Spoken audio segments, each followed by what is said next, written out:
Parlare oggi di strumenti, di PlayStation e quant'altro, insomma, non ci vede noi adesso in prima linea. Non è questo il tema, non è questo il problema. Rispetto di regole, rispetto di esecuzione. Nessun privilegio per nessun detenuto. Ferma così le polemiche sulla PlayStation usata da Filippo Turetta nel carcere di Montorio nel Veronese. Il sottosegretario alla giustizia Andrea Ostellari in visita all'istituto penitenziario. Diversi i fronti aperti a partire dal sovraffollamento. Anche a Verona, a fronte di una capienza di 335 posti, le persone detenute sono 545. Il problema del sovraffollamento è un problema perché i dati sono in aumento, ma non si risolve con gli svuotacarceri, perché poi le persone che escono con quei provvedimenti ritornano, per il 70% ritornano tutti nel circuito criminale.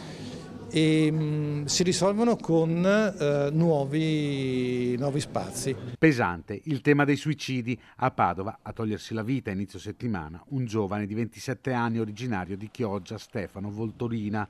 A Verona 3 persone non ce l'hanno fatta e 2 ci hanno provato. Per prevenirli, la proposta è quella di introdurre un dispositivo salvavita.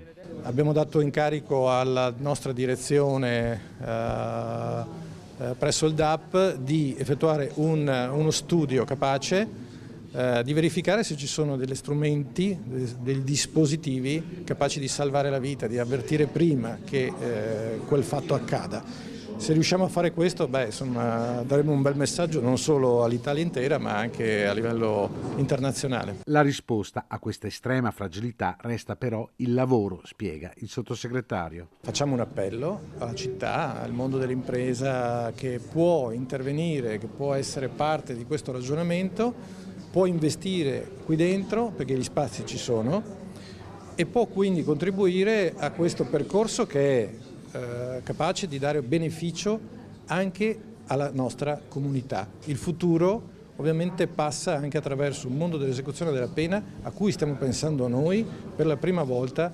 dopo decenni a cui non ha pensato nessuno se non attraverso solo ed esclusivi svuotacarceri.